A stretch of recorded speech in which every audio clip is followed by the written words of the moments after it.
Today, I'm going to show you guys how to make the two-shot M4A1 class. Look at this. Look at the distance. It doesn't even matter. This thing will drop people so fast.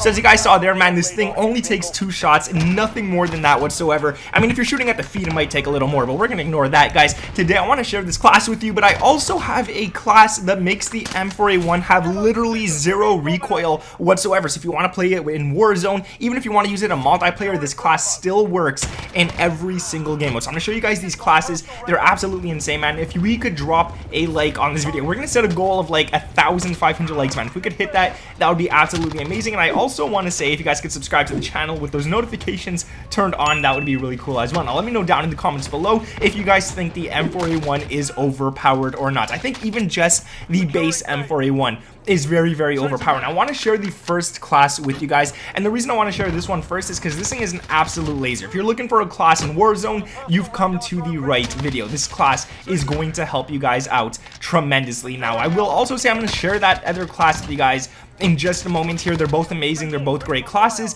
and you guys definitely want to go ahead and use them. So the first thing you want to run on the laser class, this is not the 2-shot class, that's going to come right after this one, is the Muzzle Monolithic suppressor. Now this is not just so you could get sound suppression, which is great because in Warzone you definitely want to have that sound suppression, but this is not only for that. You want it because of the damage range. It gives you that beautiful damage range that we definitely want on the M4A1, and because we made this gun into a laser, we will be able to get that damage and not miss bullets at a longer distance. So trust me guys, it is really nice, and I recommend sticking to the stock M4A1. Don't use a different version, a different variant of the M4A1, because it's going to change the iron sight, and we're not using an optic, so this iron sight on the base M4A1 is the nicest. Going on to the next attachment, that is going to be the barrel stock M16 Grenadier. Obviously you want to have this on. It gives you even more damage range, it gives you bullet velocity, and you would think that the gun would be really bad at shooting that far. The recoil would be really bad,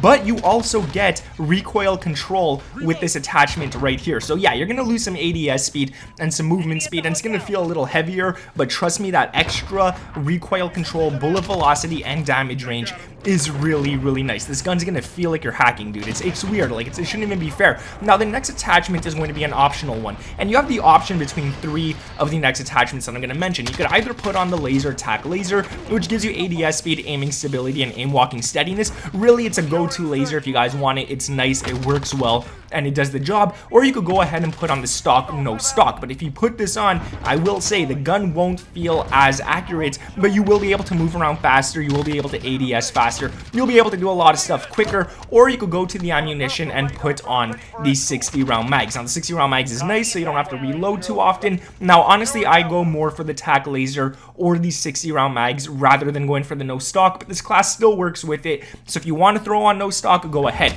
The next attachment is pretty good actually, and I didn't think it would be, and that is the Underbarrel Commando Foregrip. Now I was really stuck between going for the Commando and the Merc, and I tested them both, and I did a whole bunch of testing and stuff, and in all honesty, the Commando Foregrip kind of performs a little better than the Merc Foregrip. Now the Merc Foregrip isn't a bad one. You get hipfire accuracy and you get recoil control. You lose aim walking, movement speed, and ADS speed, but it's really good to get that hipfire accuracy and stuff. But the Commando Foregrip only has the negative of movement speed. You're not losing anything else. You're actually getting recoil stabilization and aiming stability, so it makes this gun pretty stable, especially when you're going for further distances, and that's why I recommend, or really I'm telling you guys, use the Commando Foregrip over the Merc. Trust me on that one. Now the last attachment for this class is going to be the rear grip, and yes, we don't need to run rubberized. Like, rubberized grip tape gives you recoil control. You would think you kind of need it on this gun, but we already have so much recoil control, recoil stabilization, aiming stability. We have it all so much on this class already that this gun is already a laser, so we could sacrifice running the rubberized grip tape and instead run the stippled grip tape, which gives you ADS speed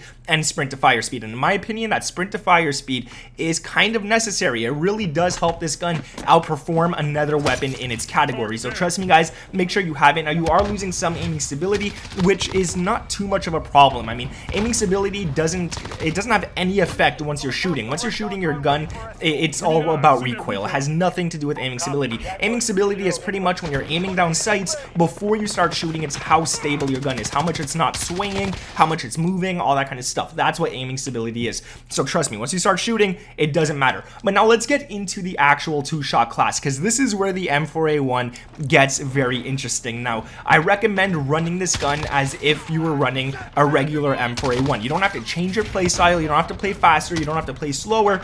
Just know that at long range, you could two-shot people as long as one shot hits the head. At close range to the chest, you could probably even two-shot people. And at mid-range, this gun is still going to outperform people. If there's two enemies beside each other, you're going to smack them. This M4A1 is crazy, it's underrated, and a lot more people need to use it. Now, I've died to this a few times, but not enough to say where there's a lot of people actually running around with it. Now, the first thing you want to run is not going to be a muzzle. We don't need the muzzle, we don't need any of that. We're going to go ahead and throw on the barrel stock M16 Grenadier. This is the only attachment that is being shared with the first class that I gave you guys. So this one right here, it gives you damage range, bullet velocity, and recoil control. Now, we don't really need this for the damage range much. Like, we do need it so you could actually still hit people with two shots at a further distance, but we're using it more for the bullet velocity and the recoil control. The recoil control is really needed on this class right here, just because of the fact that the ammo is actually a lot stronger than the regular ammo on the M4A1, so it's going to kick a lot more. Now, the bullet velocity, we need that as well. So if we're aiming at the head, we're still hitting the head. These guns, or I should say these ammunitions, these rounds, still do a lot of damage. So the damage range is a little bonus, but it's not completely necessary for this class right here. But we are losing ADS speed and movement speed, but again, this gun doesn't feel that heavy. It doesn't feel like a very heavy gun. Now, the next attachment is, I'm actually going to go against everything I've always said, and I always say throw on the TAC laser, but instead we're going to throw on the 5MW laser. And there's two reasons for this. One, I want that sprint to fire speed so I could do extra damage really fast. I could shoot them before they could shoot me, and they're out, they're gone. Two is because the hip fire accuracy is also on this. So because we are losing ADS speed and all that kind of stuff, our hip fire accuracy needs to be a lot better, because we're going to start shooting before we aim down sights. That's the main reason I got the 5MW laser on. Now, you got to be wary that when you are not aiming down sights, your laser is visible. So don't just sit in the corner and expect enemies not to know you're there if you're not aiming down sights. They will see your laser. At least try to hide that laser behind a wall or something. The next attachment, again, is a mandatory one. I suggest running it. Don't use this class without it, and that is the Underbarrel Merc Foregrip. Now, the main reason you want the Merc Foregrip is because of the recoil control. Like I said, you're going to need it as much as possible on this class right here, but you also get extra hip fire accuracy. So what I noticed when I put on this gun right here, with the 5MW laser and the Merc Foregrip both having hip fire accuracy added to this weapon, I noticed that when I get up close to people, I don't need to aim down sights. If we're within 10 meters of each other, there's no need to aim down sights. So I save down the ADS for when I need it at mid-range, far range, and stuff like that. But up close, trust me guys, this gun is going to smack people. You don't need to worry about aiming down sights and going up against an SMG and losing and stuff. You won't. Just start hip firing, smack them. MP5, who cares? MP7, who cares? They're gone. You did it. You're stronger. You're better. And yeah, you get the bragging rights at the end of that lobby. Now, you do lose aim, walking, movement speed, and ADS speed. But in my opinion, losing some aim, walking, movement speed isn't always bad. It's kind of good because it helps you stay a little more accurate. Now, going on to the next attachment, and this is the most important one, and that is the ammunition .458 SOCOM 10 round mags. Now, the reason this is so important is because you're getting extra damage, but you're also getting extra range. So it's not damage range, you're getting damage